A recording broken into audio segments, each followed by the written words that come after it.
అందరికీ ఈరోజైతే నేను నెల్లూరు చేపల పులుసు అయితే చేస్తున్నాను. ఫస్ట్ 1 కేజీ గెండి చేప తీసుకోవాలి. ఆ తర్వాత ఆనియన్స్, కరివేపాకు, కొద్దిగా టమాటాసులు అయితే కట్ చేసుకొని మనం పోపుకి ఆయిల్ వేసుకొని ఆవాలు, జీలకర్ర, మెంతులు, ఆనియన్స్ వేసి బాగా ఫ్రై చేసుకోవాలి. కొద్దిగా పసుపు వేసుకోవాలి. ఆ తర్వాత టమాటాస్ కూడా వేసి బాగా ఫ్రై అవ్వనివ్వాలి.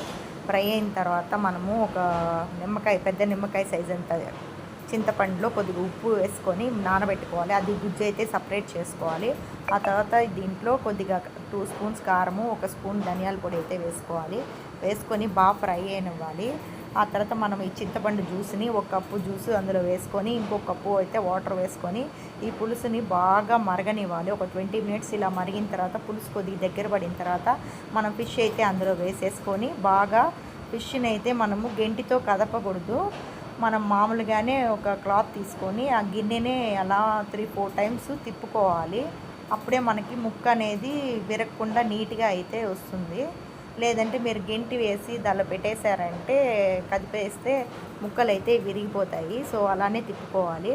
ఒక 15 మినిట్స్ మనము చేప అయితే కొద్దిగా ఉడికిన తర్వాత మనం హోమ్ మేడ్ ఫిష్ మసాలా ఒకటి రెడీ అయితే చేసుకోవాలి. దానికి వచ్చి జీలకర్ర, కొద్దిగా ఆవాలు, కొద్దిగా మెంతులు వేసి బాగా ఫ్రై అయిన తర్వాత పౌడర్ చేస్తే ఇలా ఒక పౌడర్ వస్తుంది.